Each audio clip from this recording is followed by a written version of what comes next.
नमस्कार दोस्तों, तो this is the lecture number 4 of level 1 BTS geography. Okay, now we left here these topics है ना. हम लोगों ने देख लिया था कि हमारी धरती, हमारी अर्थ, ठीक है, कैसे इसकी उत्पत्ति हुई है. Now moving forward to this interior of earth, we have seen how this earth got evolved, है ना, how this atmosphere came into existence. Now we are coming to this point, interior of अर्थ की मतलब अर्थ के अंदर की चीजें कैसी हैं. ठीक है, आज मैं दूसरा पेन लेता हूँ. अपनी अर्थ की बातें हो रही तो कैसा कलर चूज करूं बताओ. नीला ही चलो, ये वाला सही है, अच्छा लग रहा है, ये प्यारा कलर है ना. सो हम लोग क्या सोचते हैं, अच्छा ये बताओ हम लोग रहते कहाँ पे हैं. जैसे अगर मैं बताऊं अर्थ ये है, पहले तो मेरे को बचपन में लगता था कि हम अर्थ के यहाँ पे रहते हैं अंदर, है ना, अंदर रहते हैं और यहाँ पे ये आसमान वगैरह होगा. हम लोग रहते हैं एक्चुअली अर्थ के सरफेस पे. ठीक है, आपको सबको पता ही होगा बट फिर भी ऐसे बता दे रहा हूँ. So now let us discuss कि क्या क्या होता है अर्थ के बारे में. इंटीरियर के बारे में हमें पता कैसे चलता है कि हमें पता है कि अर्थ का होता है क्रस्ट, मतलब कि जैसे कि ये अर्थ है तो यहाँ पे ये क्रस्ट बोला जाता है. ठीक है, फिर इसके बाद आता है मेंटल, फिर इसके बाद कोर बोला जाता है. ठीक है, कोर, मेंटल, ये लेयर्स होती हैं, मतलब कि इतनी मोटी लेयर है. ठीक है, और फिर इसको बोलते हैं जो ऊपर का सरफेस है उसको क्रस्ट बोलते हैं. ठीक है, और डिटेलिंग में भी हम देखते हैं. तो इसके बारे में अंदर अर्थ के है क्या हमें पता कैसे चलता है कि सोर्सेस कौन कौन से होते हैं. तो पहले तो अर्थ की रेडियस याद रखो, स्थित almost nearly equal to 6400 kilometre. Okay, 6400 kilometre. जो पिछले लेक्चर में आपको छोटी छोटी चीजें बताई थी आपको दिमाग में रहनी चाहिए कि मैंने क्या क्या बताया था. कुछ लाइट ईयर वगैरह बताए थे, है ना. 10⁻13 कुछ ऐसे कुछ बताया था ना.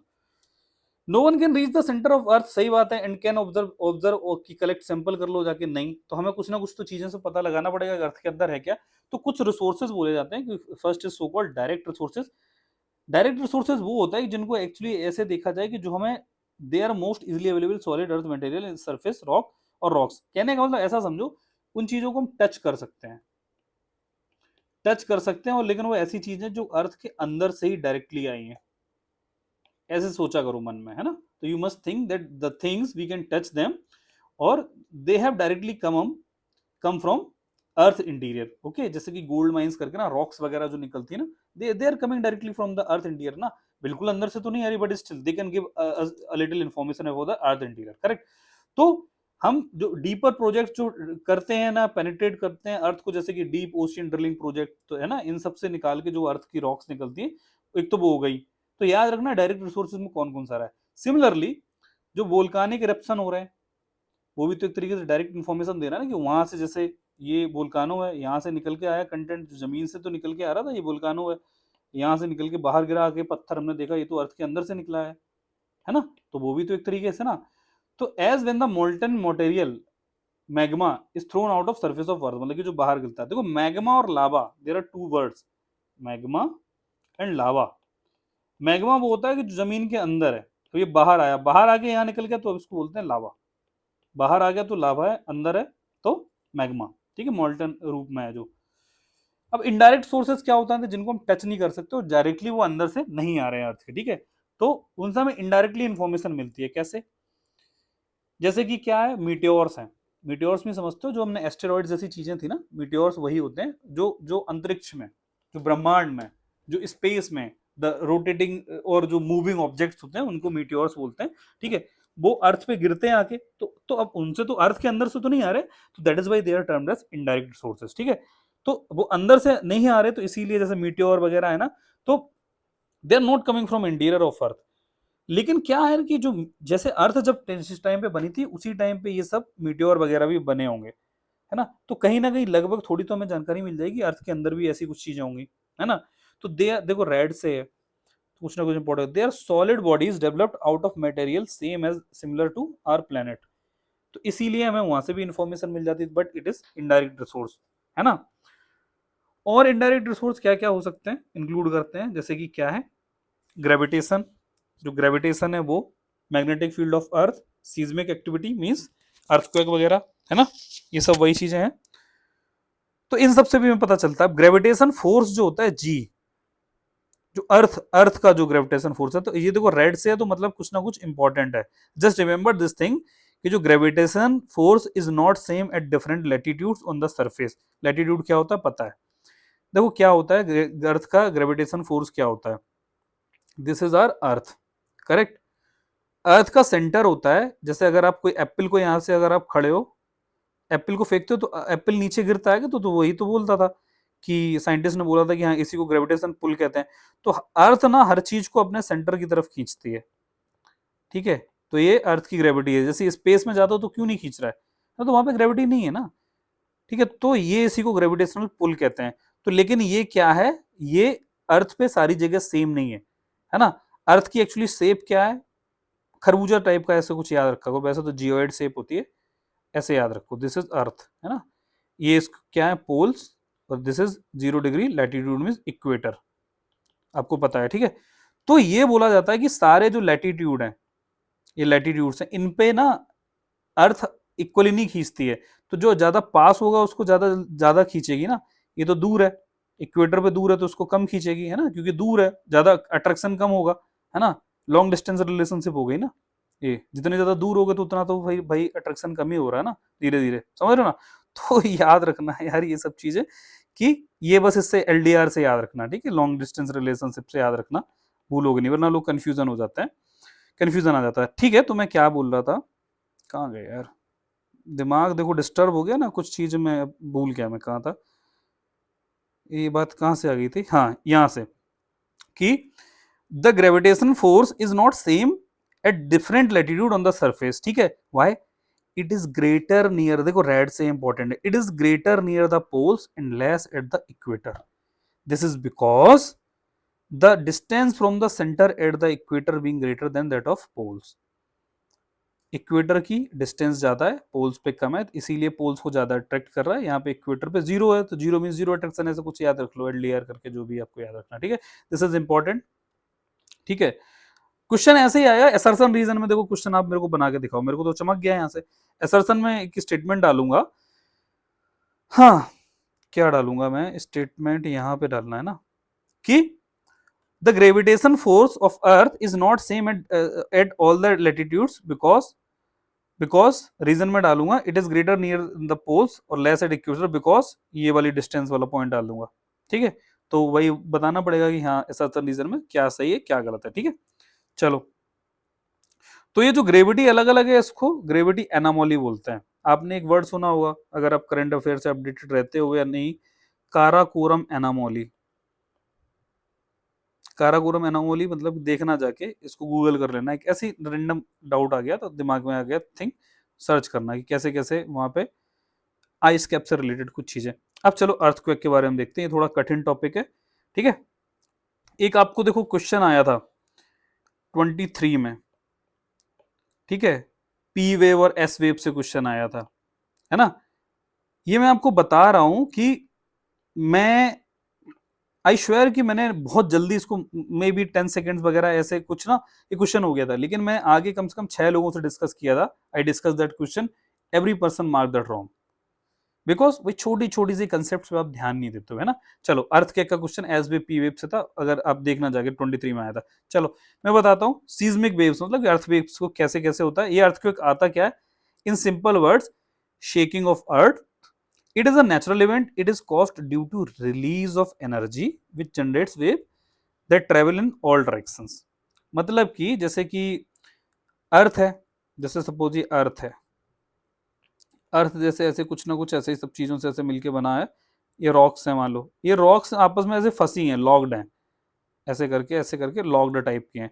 अचानक से क्या होता है, लॉक टूट जाता है तो अचानक से हिलती हैं, तो इसके अंदर जो एनर्जी थी, पोटेंशियल एनर्जी, तो वो डिस्टर्ब होती है, तो रिलीज होती है, रिलीज कहीं ना कहीं तो होगी, तो वो वेव्स के फॉर्म में होती है ना। तो उनको अर्थक्वेक वेव्स बोलते हैं, सिंपल सा है, आप लोगों को सबको पता ही होगा, नहीं पता है तो मैंने बता भी दिया है ना। तो क्यों अर्थ की शेकिंग क्यों होती है, रिलीज ऑफ एनर्जी होती है, ठीक है, वो फ्रिक्शन जो लॉक्स होती है उनसे हटती है, अब उससे क्या होता है, एकदम से एनर्जी रिलीज होती है, that's why the generation of earthquake waves happens. Fine, now let me tell you some important points of earthquake. The point where the energy is released is called as focus। बताते हैं, कोई diagram लगा है क्या, नहीं लगाया, चलो ऐसे ही बताते हैं। ओके, देखो क्या होता है, ये है आपकी अर्थ, ठीक है, यहाँ पे आप खड़े हो चाय पी रहे हो। क्या होता है कि मान लो कोई अर्थ के अंदर एक जगह है ये, ठीक है, इंटीरियर ऑफ अर्थ, यहां से कुछ एनर्जी एकदम से कुछ टूटा, वहां से एनर्जी रिलीज होगी, ठीक है, रिलीज होके यहाँ आएगी, फिर यहाँ से ऐसे ऐसे वेव्स ट्रेवल होती हैं। यहाँ पे एक बिल्डिंग खड़ी थी, यहाँ पे आपके सर पे लगी आके, तो आपने चाय फेंक दी, बोले अर्थक्वेक आ गया भागो, है ना, भाग गए आप। फिर क्या, भाग के देखो मार्स पे पहुंच गया। व्हाट हैपेंस इज कि जो ये छोटा सा यहाँ पे पॉइंट है, ये जो जगह है जहां से एनर्जी रिलीज हुई थी सबसे पहले, इसको बोलते हैं फोकस, है ना, फोकस। अब क्या होता है, ये तो अर्थ के इंटीरियर की बात है जहां से रिलीज हुई है एनर्जी, ठीक है। अब इसके जस्ट ऊपर आ जाओ टॉप पे, अर्थ के सरफेस पे, जो नियरेस्ट पॉइंट है अर्थ पे, ऑब्वियस सी बात है डायरेक्ट परपेंडिकुलरली आप ऊपर जाओगे, है ना। तो इसको बोलते हैं जहां पे सबसे पहले एनर्जी जो जो जस्ट अबव द सरफेस होता है, जस्ट अबव द हाइपो, इसको फोकस या हाइपो सेंटर भी बोलते हैं, हाइपो सेंटर, है ना।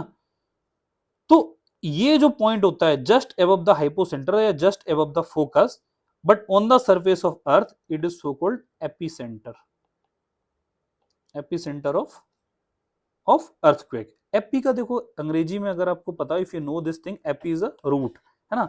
जैसे मैंने आपको बताया था एपिडर्मिक, एपिक मींस होता है किसी चीज के ऊपर, just above the something, डर्म means जैसे स्किन, तो स्किन के ऊपर कुछ है। एपिडेमिक बताया था ना, डैम मींस जनता, लोग, एपी मींस ऊपर, एपिडेमिक मींस लोगों के ऊपर कुछ बीमारी फैल रही है ना। So this is the epicentre, means earth के सरफेस के ऊपर। अब यहां से कुछ फिर वेव्स ऐसे ऐसे फ्लो करती हैं, और यहां से भी तो वेव्स निकल ही रही ना, है ना। तो ये भी वेव्स निकल रही, फिर यहाँ से टकरा के, बिल्डिंग से टकरा के और वेव्स बनती जाती हैं, डिटेल में पढ़ते हैं। तो फोकस, हाइपोसेंटर, एपिसेंटर पता चल गया, ये अर्थक्वेक में क्या होता है। चलो, अब अर्थक्वेक ये हमें पता चल गया, एपिसेंटर हाइपोसेंटर क्या होता है, डायरेक्टली अबव द फोकस, पढ़ लेना है इसको। अब अर्थक्वेक वेव्स देखते हैं हम क्या होती हैं अर्थक्वेक वेव्स। देखो लिथोस्फीयर क्या होता है, लिथोस्फीयर ज्यादा डिटेल में नहीं जाना, लिथोस्फीयर का मतलब यही होता है कि लिथ मींस क्या होता है, लिथ, यहाँ पे आओ, लिथ मींस क्या होता है, आपने कभी वर्ड पढ़ा लिथ, अभी अभी गरम गरम हिस्ट्री पढ़ के आ रहे हो, आपने वर्ड पढ़ा था ना monolithic, have you heard about this monolithic, mono means one, लिथ means पत्थर, हाँ, तो कैलाश टेम्पल क्या था, मोनोलिथिक स्ट्रक्चर थी ना, अशोकन के पिलर्स कैसे थे, मोनोलिथिक थे, है ना, तो लिथ मींस पत्थर। तो सिमिलरली जहां पे अपना जिस जगह पे रॉक्स होती हैं अर्थ के सरफेस पे, that is so called lithosphere, लगभग 200 किलोमीटर के आसपास होता है डेप्थ। मतलब कि जैसे ये अर्थ है, अर्थ के ऊपर ये तो पहाड़ वहाड़ बने हुए हैं, माउंटेन्स वगैरह हैं, नीचे भी कुछ ना कुछ माउंटेन्स हैं, तो this is all termed as lithosphere, है ना। ये मेन चीज वो नहीं है कि अर्थ का कोई मेन पोर्शन नहीं, लिथोस्फीयर इसको बोला जाता है, ठीक है। अब अर्थक्वेक की वेव्स के बारे में देख लेते हैं, अर्थक्वेक की वेव्स होती क्या है, ठीक है। देखो there are basically two types of earthquake waves, one is so called body waves and second is called surface waves, है ना। अब ये क्या होती है बॉडी वेव्स, ये इसको बहुत ज्यादा प्रॉब्लम होती है स्टूडेंट्स को, people get generally get confuse in this and in exam they commit mistakes, है ना। मैं आपको देसी भाषा में समझा रहा हूँ, just listen to me carefully. Okay चलो दूसरा अच्छे से बनाते हैं डायग्राम। ये है आपकी अर्थ, एक अर्थक्वेक की बात करते हैं। ये चलो यहां से आपका है, ये क्या होगा पॉइंट, हाइपोसेंटर, करेक्ट। यहां से कुछ वेव्स निकलती हैं, ठीक है। ये वेव्स देखो कहां से जा रही हैं, अर्थ की बॉडी से जा रही ना, this is the body of अर्थ, यहां पे पहुंची, ये हो गया आपका एपीसेंटर। तो इन वेव्स को बोलते हैं body waves, body waves of earthquake, है ना। अर्थक्वेक की बात चली तो बॉडी वेव्स हैं, ठीक है। अब ये बॉडी वेव्स यहां पे आके कोई बिल्डिंग होगी, ठीक है, अब बिल्डिंग से टकराएंगी, तो फिर ऐसे ऐसे जाएंगी दूसरी बिल्डिंग में लड़ेंगी जाके, ऐसे ऐसे निकलेंगी दूसरी बिल्डिंग में, ऐसे ऐसे जाएंगी। तो ये इनको क्या बोलते हैं, अर्थ के सरफेस पे है ना, तो सरफेस वेव्स बोलते हैं। समझ में आ गया, एक तो बॉडी वेव्स और एक सरफेस वेव्स। लेकिन ये बॉडी वेव्स क्या होते हैं, चलो दूसरा कलर लेता हूं, ठीक है, ये कुछ रेड हैं और एक कुछ ब्लू हैं। तो मैं ये बोल रहा हूं जो ये ब्लूइश हैं कुछ, अब ये बॉडी वेव्स के भी दो पार्ट होते हैं, एक को बोला जाता है पी वेव्स, इनसे क्वेश्चन आ गया था 23 में, एंड अंदर is so called S waves, primary और this is secondary waves, correct. जैसे मैं बता रहा हूं वैसे ही याद रखना है, वरना कंफ्यूजन होता है, you people will get confused, है ना, ज्यादा दिमाग अपने को नहीं लगाने का। So what is this P waves, ये याद रखना है, सॉलिड लिक्विड गैसेस से होके जाती है। अब मान लो यहाँ पे पानी मिल गया, कहीं पे भरा था अर्थ के अंदर, है ना, तो वहां से भी निकल जाएगी, लेकिन ये एस वेव्स नहीं निकलेगी। एस वेव्स बोलती है कि नहीं नहीं, मैं तो केवल और केवल सॉलिड से ही जाऊंगी, है ना। इतना समझ में आया। चलो अब थोड़ा देखते हैं डिटेलिंग में। बॉडी वेव्स सरफेस वेव्स होती हैं। अब ये जो body waves are generated due to release of energy at the focus, सही बात है, and move in all the directions, ठीक है, travelling through the body of earth. Body of earth है, hence the name, same the name. अब क्या होता है कि बॉडी वेव्स हो गई, the body waves interact with the surface rocks, अब सरफेस पे आ गई, and generate new set of waves, those are termed as, जो बिल्डिंग्स वगैरह के लड़ा के सरफेस वेव्स हो गई, है ना। These waves move along the surface, सही बात है। The denser the material, the velocity of waves changes, they travel through materials with different densities, ठीक है। the denser the material the higher is the velocity। समझ में आ रही है, दोबारा से सुनो।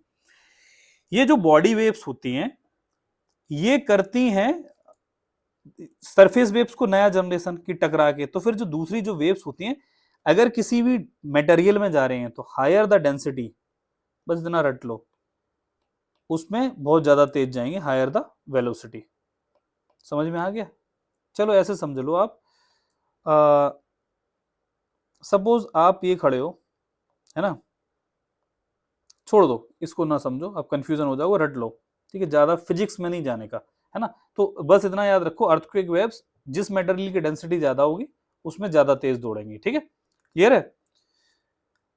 तो ठीक है, रिफ्लेक्शन और रिफ्रैक्शन होता है, उससे वो मूव होती जाती है, डायग्राम अभी हम देखने आ रहे हैं। इस पन्ने से 2 नंबर का क्वेश्चन आ गया था 23 में, बिल्कुल बिल्कुल खटाक से आ गया था। अब देखो बॉडी वेव्स के भी 2 टाइप होते हैं, एस वेव पी वेव्स, हमने अभी बताया थोड़ी देर पहले, ठीक है। अब जो होती है उसमें याद रखना, जो जो मैं पॉइंट बता रहा हूं, जो प्राइमरी वेव्स होती हैं वो ज्यादा तेज दौड़ती हैं, ठीक है। मैं जो आपको डायग्राम दिखा रहा था, यहां से प्राइमरी और सेकेंडरी वेव्स निकलना शुरू हुई, लेकिन इनमें जो तेज कौन सी दौड़ेंगी, who will run with the faster speed, that is primary waves only. So that is why they reach first, they reach first at the surface of earth, that is why they are termed as primary waves, because they are coming primarily, है ना। So here because the p waves are similar to sound waves, ठीक है, ये नया point है, बस इतना क्यों है बताएंगे। they travel through gases, हमने बताया gases, liquid और solid, कहीं पे मैंने शॉर्ट में भी लिखा होगा, चलो यहां से समझ लो, यही बताया था कि अर्थक्वेक वेव्स होती हैं body waves, surface waves, body waves होती हैं प्राइमरी, क्योंकि फर्स्ट, फास्टर और जीएलएस, गैस, लिक्विड और सॉलिड। तो ऐसे आप डायग्राम अपने पे बना लो कि ये याद रहेगा, कि जल्दी एग्जाम में याद करने के लिए रहता है, 10 सेकंड में क्वेश्चन हो जाता है। बॉडी वेव्स का प्राइमरी वेव्स क्यों है, because they come first, they are faster, faster ने तो फर्स्ट आएंगे सरफेस ऑफ अर्थ पे, और वो तीनों मीडियम से, क्योंकि भाई देखो, और देखो लॉजिक्स देखो, अरे इसको कोई भी मीडियम दे दो, you give any medium to this primary wave, she will cross and she will reach at surface of earth, but this secondary wave it says, इसके अपने भाव खराब है, वो बोलते मैं तो केवल सॉलिड से ही जाऊंगी, मैं तो सॉलिड से ही जाऊंगी, तो भाई इसको चूज करना पड़ेगा। ये रास्ते में आई, अरे इसको सॉलिड मिल गया, पास करके लिक्विड भरा, मतलब मैं नहीं जा रही, मैं तो वापस जाऊंगी, है ना। तो इसको तो चूज करने में टाइम लग रहा है, तो भाई जाहिर सी बात है लेट हो जाओगे ना, सिंपल सी बात समझ में आ रही है ना। तो जो सेकेंडरी वेव्स है ना, दे रीच लेटर। तो अगर आप अर्थ पे लेके एक सिस्मोग्राफ खड़े हो तो सबसे पहले वहां पे क्या आएगा, सबसे पहले अराइवल टाइम में, अगर यहाँ पे आपकी एक मशीन लगी हुई है तो यहां से वेव्स आ रही हैं, तो सबसे पहले पी वेव्स आएंगी, फिर आएंगी एस वेव्स, फिर इन दोनों से टकरा के बाद में सरफेस वेव्स बनती हैं सरफेस पे। अब एम्पलीट्यूड देख रहे हो किसका ज्यादा है, ये एम्पलीट्यूड मतलब कि किसके पास पावर ज्यादा है, तो ये जितना जिसका एम्पलीट्यूड ज्यादा होगा वो डिस्ट्रक्टिव होगी, तो सबसे ज्यादा डिस्ट्रक्टिव कौन है, सरफेस वेव्स, ठीक है, याद रखना, क्योंकि वो टकरा टकरा के और बढ़ती जाती हैं, तो they are generally most destructive waves in earthquake, ठीक है। चलो, so the surface waves are the last to report of seismograph. Seismograph means it measures the earthquake. These waves are most destructive, they cause displacement of rocks and hence collapse of structure occurs. Clear है, clear है, समझ में आया। Body waves, S wave, P waves, what is this all about, clear. Now propagation of earthquake waves, मतलब कि मैं देखो इस बुक में I am knowingly putting so much effort, so much time, because these are the conceptual things.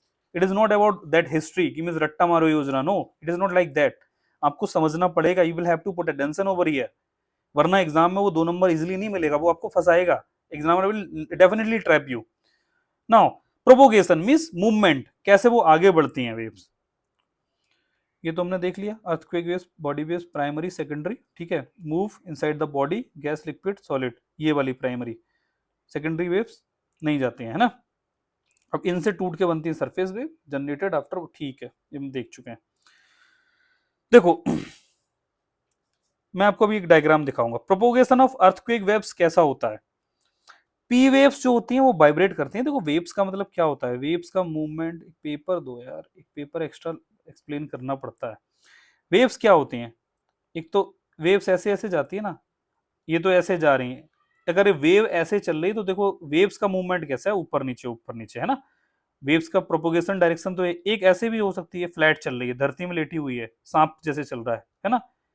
ये सांप चल रहा है ऐसे मानो, स्नेक. तो देखो ये क्या है, उसके आप समझ रहे हो ना, इसकी जो डायरेक्शन कैसी हो रही है. चलो अभी मैं आपको दिखाता हूं. एक डायग्राम समझते हैं. पहले इसको पॉइंट्स याद करते रहना कि P waves vibrate parallel to the direction of waves. Direction of के वेव ना पैरेलल होती है. मैं अभी अभी डायग्राम से समझ में आया. पैरेलल का मतलब क्या है कि वेव ही जो डायरेक्शन है, वेव ही जो हो रही है, जैसे कि अगर ये जा रहा ना तो ये स्क्वीज, में आपको कैसे दिखाऊं, काश आप मेरे को देख रहे होते. ये स्क्वीजिंग और ऐसे ऐसे हो रहा है, ऐसे फिर ऐसे, ऐसे समझो. पहले मैं स्क्वीज करता हूं, सांप चल रहा है ऐसे मानो, स्नेक इज रनिंग, फिर ऐसे, फिर ऐसे, फिर ऐसे. तो this is expansion, expansion, contraction, contraction, expansion, ऐसे चल रहा है. लेकिन हाउएवर अगर ये वेव की डायरेक्शन है, propagation direction, and now again this is propagation direction, but this is happening, means इसके ऐसे ऊपर नीचे. तो which among them is perpendicular. This is the case of perpendicular, means direction is this, it is wave is moving like this. जो vibration है वो ऐसे हो रहे हैं, लेकिन इसके वाइब्रेशन कैसे हैं, डायरेक्शन ऐसी है तो वाइब्रेशन भी इसी डायरेक्शन में. देखो उसी डायरेक्शन में देखो, वाइब्रेशन कंप्रेशन ऐसे हो रहा है, एक्सपेंशन. इसको मैं डायग्राम से आपको समझाता हूँ. चलो आप ये देख ही लो यार, गरम गरम डायग्राम देखो. नाउ सी, इसको दिखाता हूँ, आप जरा ध्यान से सुनना, ठीक है. मैं अभी अपना अपना साउंड बंद कर रहा हूँ, आप इसको जरा समझो.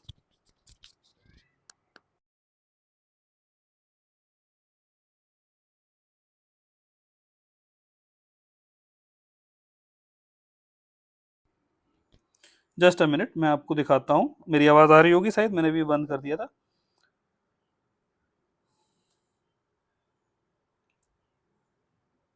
Types of S wave and P waves मैं आपको दिखा रहा हूँ. चलो इस पे ब्रिटानिका पे देखते हैं, ये डायग्राम देखते हैं, ठीक है. अगर नहीं होगा तो मैं फिर से दोबारा प्ले करके दिखाऊंगा. आपको समझना जरूरी है, आपके 2 नंबर बचाना है, ठीक है. The shifting rock in an earth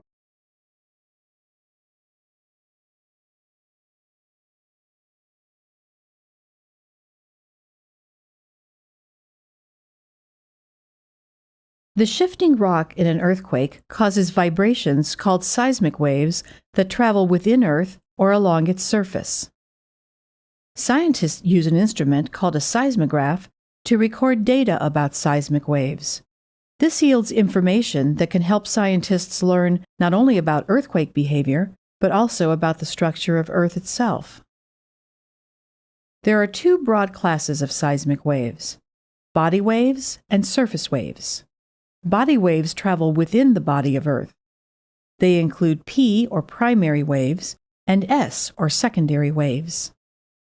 P waves cause the ground to compress and expand, that is, to move back and forth, in the direction of travel.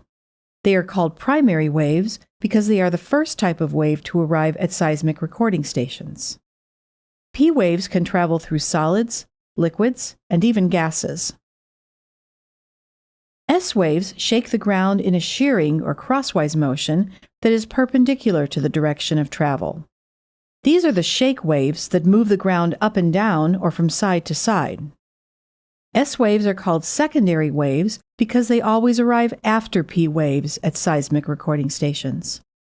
Unlike P waves, S waves can travel only through solid materials. After both P and S waves have moved through the body of Earth, they are followed by surface waves, which travel along Earth's surface. Surface waves travel only through solid media. They are slower moving than body waves, but are much larger and therefore more destructive. The two types of surface waves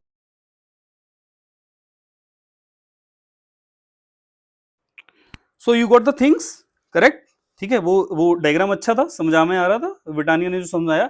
मतलब कि अब आपको summary क्या याद रखनी है, देखो जो पी वेव्स होती हैं पैरेलल होती हैं ऑफ वेव प्रोपेगेशन, ठीक है। एस वेव होती हैं वो परपेंडिकुलर होती हैं, इतना याद रखना। पी वेव होती है फर्स्ट फास्टर, है ना, और पैरेलल, इतना याद रखो आप।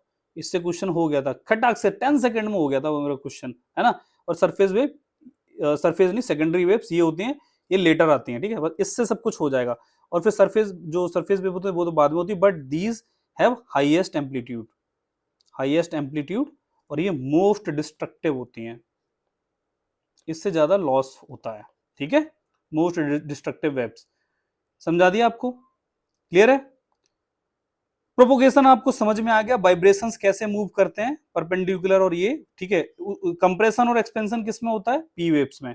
लेकिन इसमें क्या होता है, अप एंड डाउन मूवमेंट होता है, जहां पे टकराती हैं, ठीक है, ऐसे ऐसे अप एंड डाउन। और उसमें क्या होता है, कंप्रेशन फिर एक्सपेंशन, कंप्रेशन एक्सपेंशन। वो ये डायग्राम से इसीलिए मैंने आपको दिखाया, बिकॉज मैं इसको by this pen and paper I can not explain those things, that's why I have shown you that Britannia diagram video.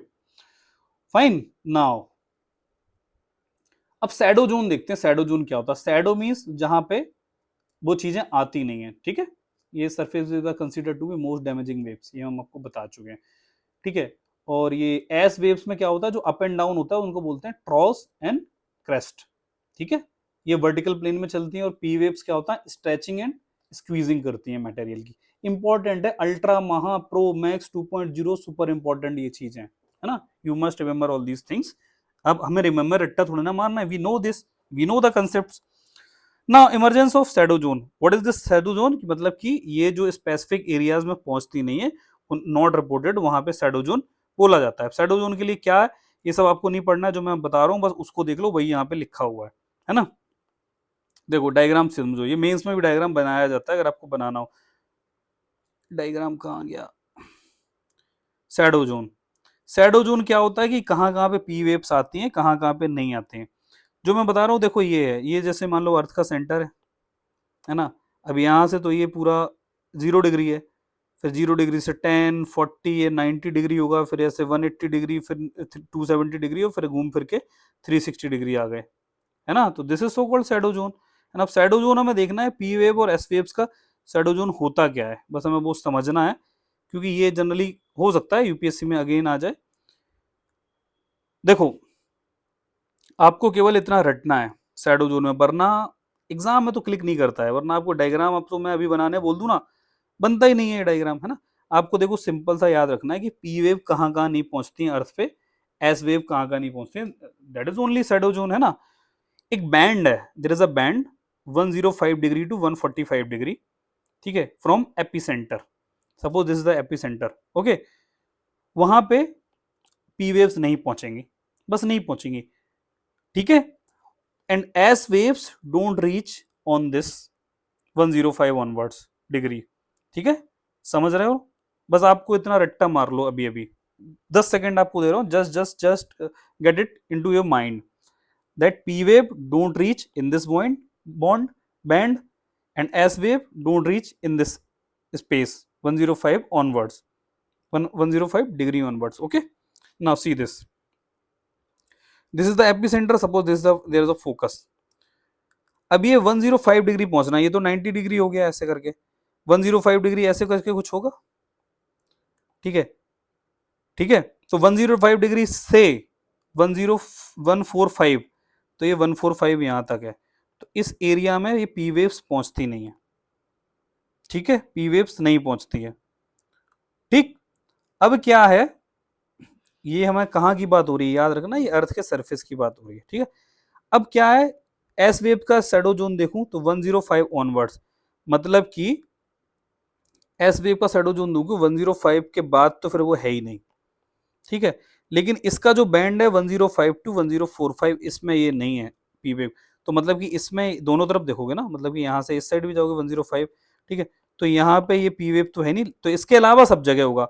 मतलब कि अब मैं वो डायग्राम नहीं देख रहा हूँ, ठीक है, डायग्राम नहीं देख रहा हूँ, मेरे को केवल इतनी चीज याद है, I need to remember just just this thing, तो I know this is earth, okay okay, wait wait wait, this is earth, मैं देख नहीं रहा हूँ, मैं अपने मन से बनाने का ट्राई करूँ, हो सकता है गलत भी बन जाए, है ना। I am just trying to make the shadow zone, because मुझे कैसे याद है मैं देखता हूँ।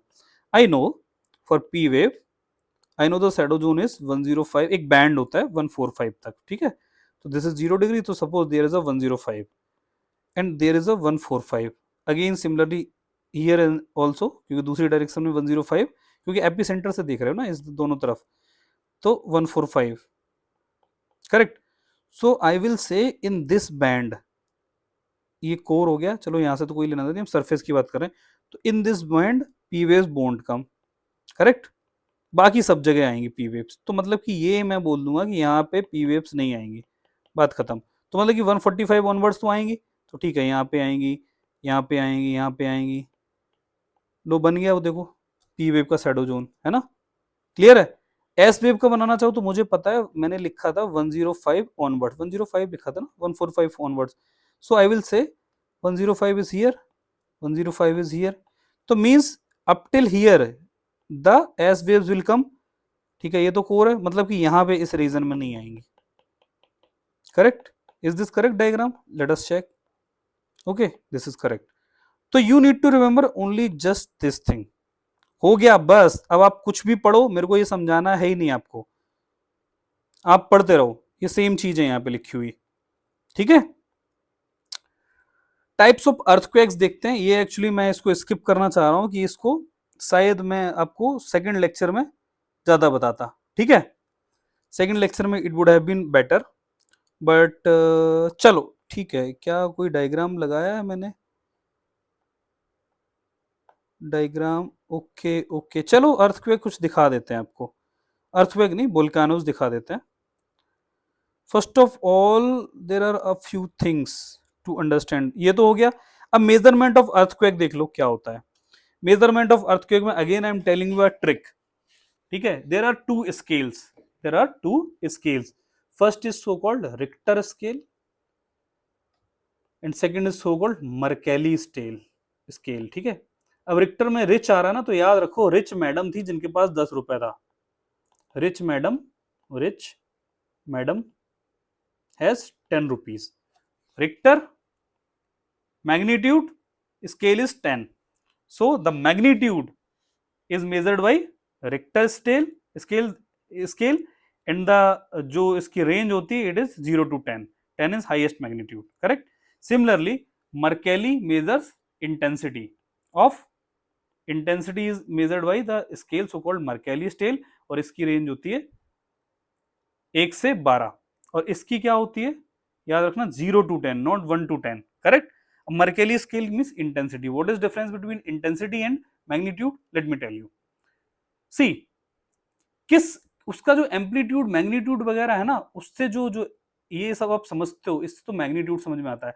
नाउ इसके बाद जो लॉसेस हुए हैं, किस ब्रॉड स्केल पे लॉसेस हुए हैं, चलो एक लॉस ये हुआ कि एक बिल्डिंग थी, it got damaged and converted into ruins, एक ये इंटेंसिटी है, और एक ये है कि thousands of buildings collapsed and converted into debris, तो इंटेंसिटी यहाँ पे ज्यादा है, तो intensity refers to scale of losses, है ना। तो इफेक्ट्स ऑफ अर्थक्वेक क्या होता है ये सब आप देख चुके हो, ठीक है, ग्राउंड अर्चिंग वगैरह हो जाती है, तो ये इंटेंसिटी का मतलब होता है कि कितना लॉसेस हुआ है ना, विजिबल डैमेज कितना कॉज हुआ है, ठीक है, ये याद रखना। रिच मैडम के पास 10 रुपए हैं क्योंकि वो रिच है, 10 रुपए में रिच होगी, फाइन। ये सब आप देख लेना कि सुनामी वगैरह भी अर्थक्वेक से आ जाती, कोई मतलब नहीं। ये देखो इंटीरियर ऑफ अर्थ, ये देखो डैमेज हो रहा है, इंटेंसिटी दिखा रहा है, कोई बात नहीं है, कोई बात नहीं, आगे बढ़ो, कंसेप्ट पे आओ, ठीक है। चलो अब स्ट्रक्चर ऑफ अर्थ देखते हैं कि अर्थ की स्ट्रक्चर है कैसी है, वो मैं क्रस्ट मेंटल और वो सब बता रहा था, let us see all those things now. चलो so let us see what is the structure of earth. देखो अर्थ क्या होता है, सबसे पहले जो उसकी टॉप स्ट्रक्चर होती है उसको बोलते हैं द क्रस्ट, है ना, क्रस्ट। अब देखो क्रस्ट क्या है, चलो पहले आपको एक डायग्राम से कुछ बताते हैं। डायग्राम की जगह है कोई? चलो यहाँ पे आपको बताते हैं क्रस्ट का मतलब क्या होता है। Suppose this is the earth, क्योंकि अब अर्थ के सरफेस पे क्या है, कहीं पे तो कंटिनेंट्स हैं, है ना, लेकिन कहीं कहीं पानी भरा हुआ है। समझ रहे हो ना, समझ रहे हो, समझ रहे हो। सो this is the water field up here. तो इनके नीचे, सबके नीचे कुछ ना कुछ क्रस्ट जरूर है। अब ये पानी हवा में थोड़ा लटक रहा होगा, कहीं ना कहीं तो नीचे कुछ होगा ना, तो उसको बोलते हैं क्रस्ट। ठीक है, तो इसको बोलेंगे ओशियानिक क्रस्ट और इसको बोलेंगे Continental crust, Continental crust. Okay, ये इसी की बात कर रहे हैं। अब इस क्रस्ट के बाद क्या होता है, एक लेयर आती है, उसको बोलते हैं मेंटल। मेंटल वो नहीं है कि आदमी से बोलते हो कि मेंटल हो क्या, तो वो मेंटल नहीं है। तो एक लेयर आती है ऐसी, उसको बोलते हैं, इसको बोलते हैं मेंटल, है ना। फिर मतलब कि ये तो अपना ये क्रस्ट हो गया। क्रस्ट को चलो दोबारा से दिखाते हैं। क्रस्ट सपोज इतना थिक है,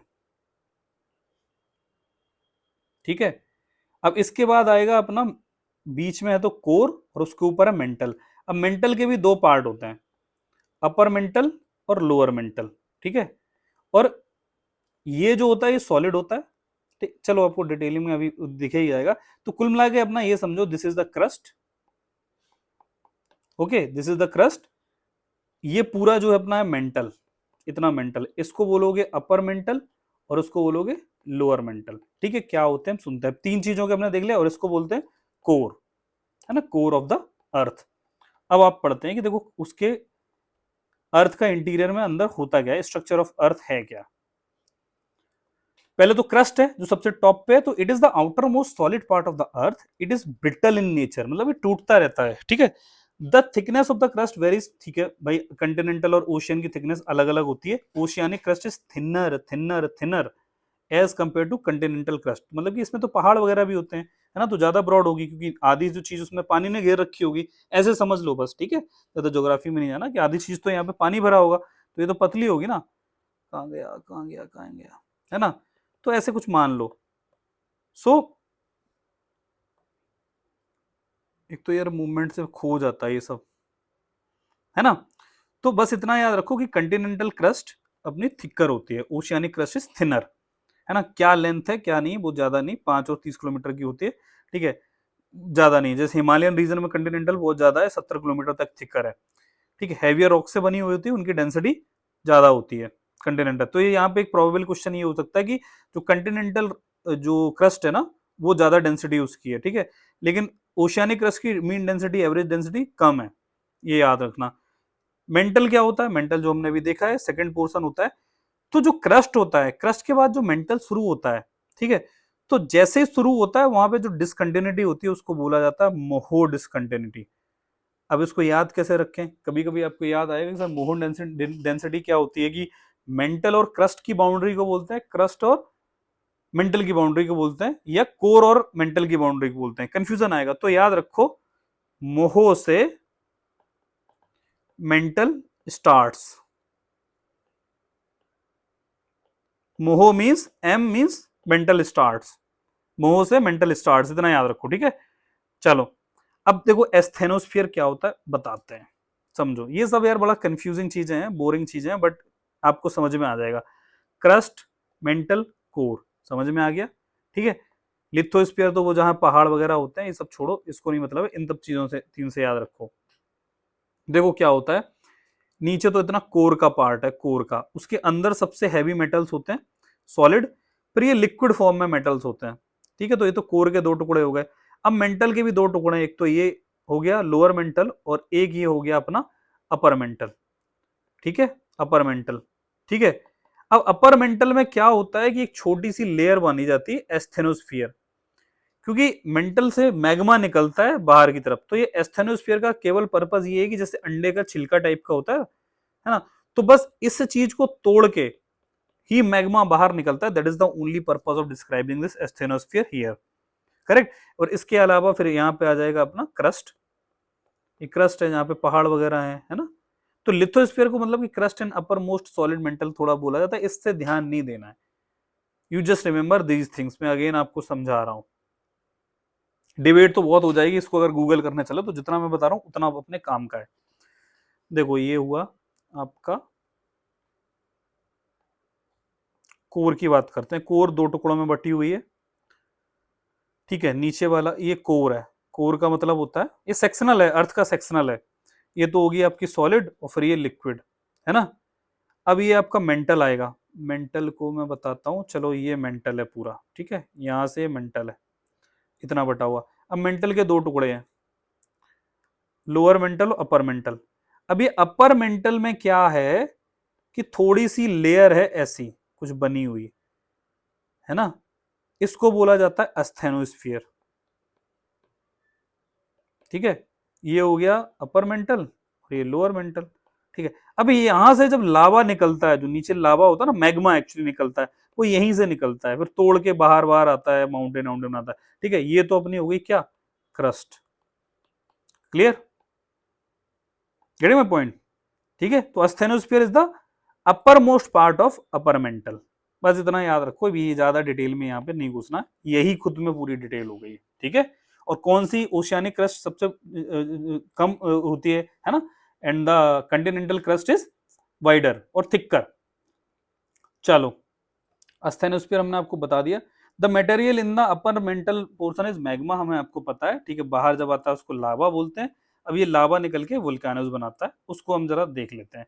तो मैग्मा कहाँ से बाहर निकलता है, अपर मेंटल में होता है मैग्मा। वही ये देखो, सॉलिड लिक्विड, फिर से यहाँ पे सॉलिड आएगा, फिर से लिक्विड आ जाएगा, ठीक है, जो टुकड़े बटे हुए हैं। वोल्केनोस का टाइप देख लेते हैं। वोल्केनोस को देखो, मतलब मैं बता रहा हूँ, जो नीचे से निकल के आता है एक्चुअली वो पिघली हुई रॉक्स होती हैं, they are molten rocks only, और उसी को हम बोलते हैं मैग्मा। मैग्मा, नगमा नहीं, गैंग्स ऑफ वासेपुर, नगमा नहीं, magma, magma. So what happens is कि अब वोल्केनोस को टाइप देख लेते हैं। जब जैसे कि जो जो निकलता है ना, इरप्शन होता है, जो मैग्मा बाहर निकलता है, तो फिर वोल्केनोस बनते हैं, है ना। वोल्केनोस हम डिटेल में पढ़ेंगे लेवल 2 में, बहुत डीप में जाएंगे इसमें, है ना। बट यहाँ पे आ गया तो बता देते हैं।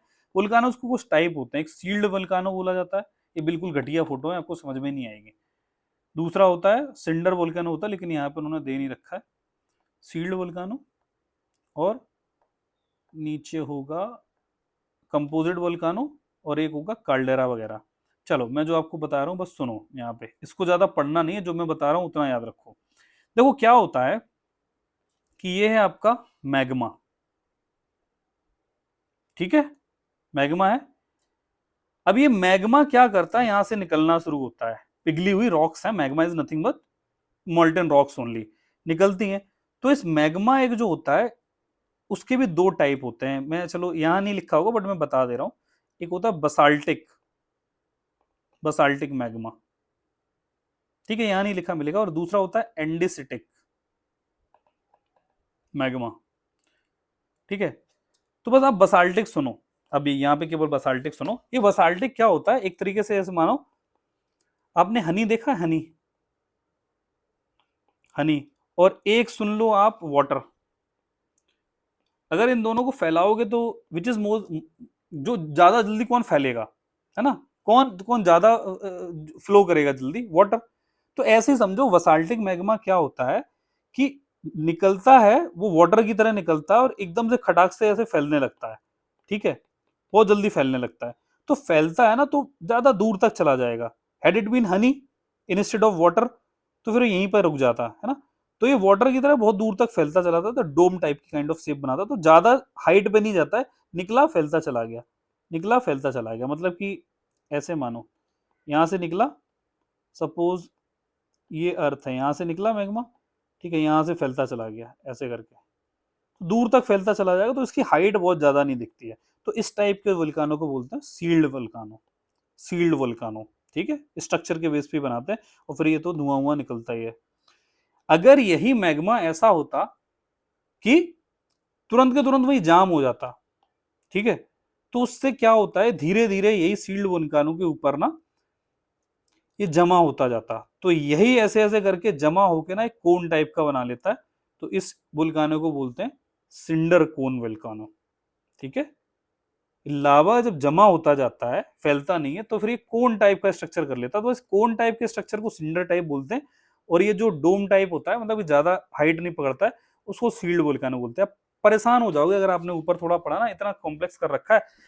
अब क्या होता है, थर्ड टाइप ऑफ वोल्कानो है कंपोजिट वोल्कानो। कंपोजिट वोल्कानो मतलब कि वो तो ये सब कुछ है, ऊपर से भी निकल रहा है, धुआं धुआं हो रहा है, ठीक है, हाइट भी पहुंच गया है, और यहाँ से एक रास्ता बना लिया, छोटा सा वोल्कानो यहाँ भी निकला है, छोटू वोल्कानो यहाँ से भी धुआं धुआं कर रहा है, तो एवरीथिंग इज इन हियर, ठीक है, बोल भी रहा है, ब्लास्ट भी कर रहा है, तो दिस इज सो कॉल्ड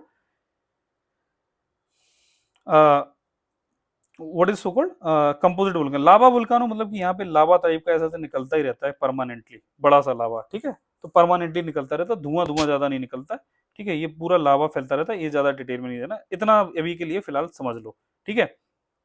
तो ये हो गया अपना sealed, okay. So volcanoes we have seen, I just took a 2 minutes break. So sealed, और वो मैंने जो आपको फोटो बताई उससे याद रखना, वरना ये फोटो आपको, ये क्या कहाँ से वोल्केनो दिख रहा है यार, तो ऐसे याद रखना कि सिंडर, सील्ड और एक कंपोजिट, बस इतने 3 टाइप याद रखो, आपको ज्योग्राफी ऑप्शनल नहीं है, ठीक है।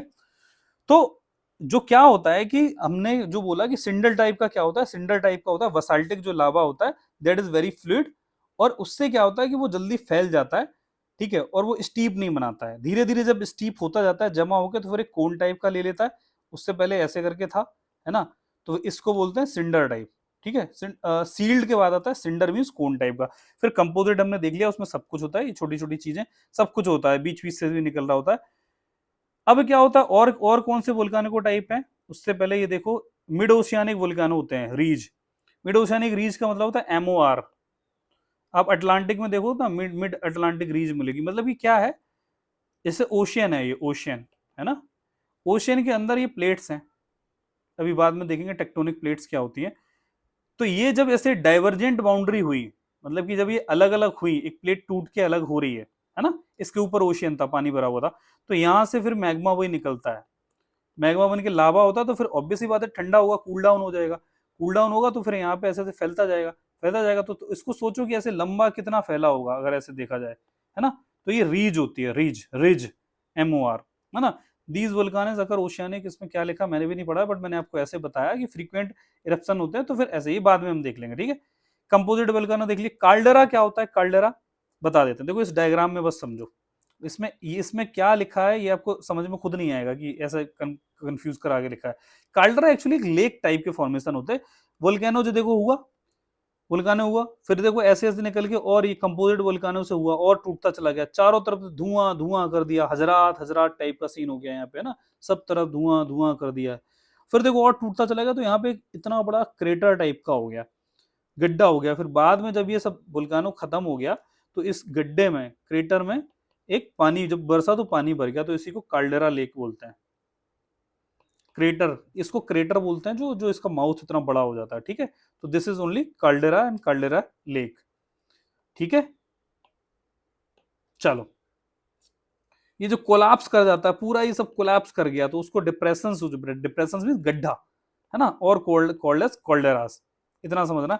फ्लड बसाल्ट प्रोविंसेस, मतलब कि जो फ्लड जो होती है, बसाल्टिक जो लावा निकलता है, ठीक है, उससे फ्लड आ जाती है, लावा फ्लड हो जाता है, तो दे दैट लावा गेट एक्यूमुलेटेड और एक फील्ड जैसा बना देता है, ठीक है। जैसे अगर मान लो यहां से लावा निकला था, ठीक है, ये पूरा प्लेन था, ठीक है, यहां से लावा निकला था, तो ऐसे करके पूरा फील्ड टाइप का बना देता है ना, तो इसको ही लावा प्रोविंसेस बोलते हैं। जैसे कि इंडिया में कहाँ पे है ये, जैसे कि डेक्कन, डेक्कन जगह है ना, डेक्कन महाराष्ट्र में, डेक्कन ट्रैप्स यूपीएससी में आ चुका है, ठीक है, वहां जो महाराष्ट्र प्लेट्यू है, ये में ब्लैक सॉइल है, ब्लैक सॉइल मीन्स जमीन के अंदर से जो लावा निकल रहा है, लावा सॉइल होती है उससे, ठीक है। तो ये क्या है, लार्जर फ्लड बसाल्ट प्रोविंसेस हैं, ठीक है, समझ में आ रहा है। इग्नियस रॉक्स वगैरह यहाँ पे पाई जाती हैं। बाकी हमने देख लिया। वोल्कानिक लैंडफॉर्म, वोल्कानिक लैंडफॉर्म्स क्या होते हैं, कभी आना तो है नहीं, बट स्टिल आपको लग रहा होगा, तो देख लेते हैं। देखो क्या होता है इस डायग्राम में, समझो अंदर अंदर क्या होता है कि depending on the location of cooling of lava, जो लावा अंदर अंदर जो डाउन होता है, कूल डाउन होता है, तो उससे बाहर निकल के आएंगे, तो उनको इग्नियस रॉक्स बोलेंगे, है ना, इग्नियस रॉक्स, जिसको वोल्कानिक रॉक्स भी बोलते हैं। तो वो क्या, इग्नियस मींस अग्नि, याद रखो, इग्नियस मींस अग्नि, अग्नि मींस फायर टाइप का, तो इग्नियस और सेडिमेंट्री इनमें कंफ्यूजन हो, तो इग्नियस मींस अग्नि, अग्नि मींस वोल्कानो, जलता हुआ निकलता है ना। तो अगर सरफेस पे कूल डाउन हो रहा है लावा, तो फिर ये इग्नियस रॉक बनेगी।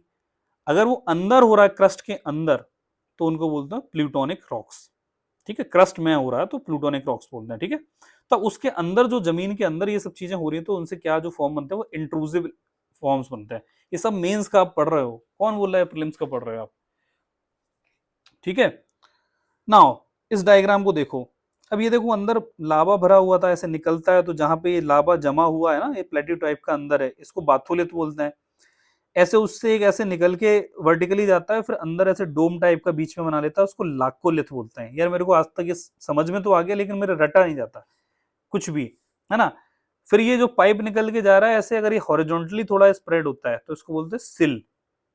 ठीक है, और ऊपर फिर चलता चला जाता है तो फिर वो वोल्कानो वगैरह बना रहा है। ठीक है, ये क्या चीजें देखो, वोल्कानिक रॉक्स वगैरह हैं, कोई बात नहीं, सिंडर कोन बन गया, है ना। और क्या चीजें होती हैं, ये जैसे जा रहा है इसको डाइक बोलते हैं, जो ऐसे ऐसे जा रहा है डाइक, और ये जो हॉरिजॉन्टली जाएगा ना उसको सिल बोलते हैं, जैसे कि यहाँ पे सिल बोला जा रहा है। ठीक, वोल्कानिक कंड्यूट वगैरह कोई मतलब नहीं है यार, कोई मतलब नहीं है, बट स्टिल देख लो आप, आपको देखना हो तो।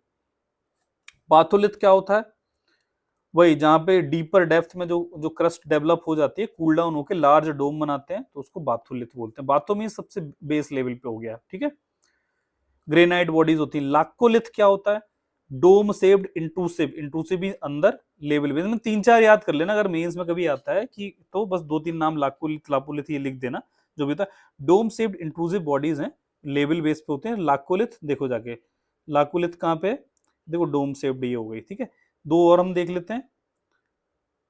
ठीक, ये लापोलिथ, सिल और फाकोलिथ क्या होता है? सार क्या कर रहे हो आप, ये फाकोलिथ लाकोलिथ, मैं सो नहीं पाऊंगा रात में अगर ये रात में मैं बातें करूंगा लाकोलिथ फाकोलिथ, घर वाले पीट देंगे, यार क्या कर रहे हो यार, ये लाखो लाथो।